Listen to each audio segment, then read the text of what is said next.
عليكم إن عذابي لشديد. ګرانو محترمینو، سبا زموږ هغه ورځ ده د ازادۍ. تاسو باور وکړئ چې هغه نور زموږ د افغانستان خلک وایي پلانې کال فتح راغلی ازادي پلانې. تاسو باور وکړئ که هغه د دې سره پرتله کې فصل کې لسمه لا هم وي. زموږ په تاریخ کې چې موږ ته چا ویلي زموږ نه زموږ د نیکهګانو چې هر چا موږ ته دا کیسې کړي دي او موږ سره پرتله کړو، دغسې ازادي بل وخت موږ پر افغانستان نه ده راغلې، په ډېر وخت کې نه ده راغلې، په سلونو کلونو نه ده راغلې.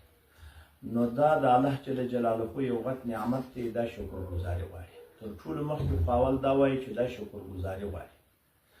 سړی به شکر وایي. شکر یې اول دا دی چې د دغسې حکومت به سړی حمایت کوي، د داسې حکومت په سړی پسې کېږي، په کامیابۍ پرمختګ په دې به خوشحاله کېږي، او که په دوی کې صدمه راسي په خوا به دې کېږي، به د صدمې په دفعه کې به کوښښ کوي، او د بهبودو د کامیابۍ په بالابود کې به کوښښ کوي.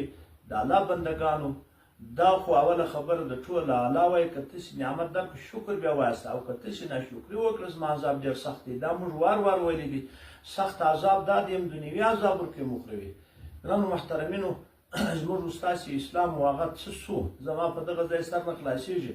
تاسو باور وکړئ چې هر څه فکر زه دې ته ووایم چې دا ولې زموږ په دا بعضې خلک هغه یو بیخي هغه ګمران سیکولر چې هغه بیخي ګرسره په یوه خبره د اسلام نه پوهېږي، هغه که پر امارت انتقاد وکړي، پر امارت باندې اعتراضات وکړي، سوالات وکړي، هغه خو د ده کار دی. دا نور خلک څنګه نه دي خوشحاله؟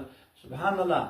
دا زموږ داسې فوتنو کې هغه په داسې وخت به راغی په ورځ به 1000 کسه شهیدان وو، هغه تکلیفونه هغه بل امریکایان کفار نور وطن ته راغلي، د دې دفاع وسول او دا مات سول، دا په ماته ولاړله، دا کامیابي وسوه.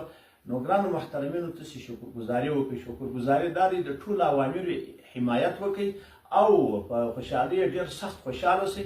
سبا ورځ د خوشحالۍ ده، دا زموږ د فخر ورځ ده. ټول خلک باید چې وس یې کار وکړي، راووځي په دې کې برخه واخلي او هر سړی خپل د خوشحالۍ اظهار وکړي، حتی چې کالي یې نه وي په وسه وي، حتی چې لنګوټان یې په وسه وي، حتی چې هر څه یې کار یې په وسه وي، باید دا کار وکړي او راووځي خلکو ته ځان ښکاره کړي. دا یوه خبره مې کوله. دا خو سبا یو داسې ورځ ده. دویمه خبره دا، دوې خبرې ډېرې کوم. یو پروش کال هغه د رئیس الوزرا خط راغی چې دا علما دې یو پر بل اعتراضات نه کوي، او یوه مسله که یې وویل چسپه دا بل دې چسب جواب نه وایي. ګرانو محترمینو، فراغه ځای وزیران ناست و، شیخ ندا محمد صاحب او شیخ خالد صاحب د امر بالمعروف او هغه مولوي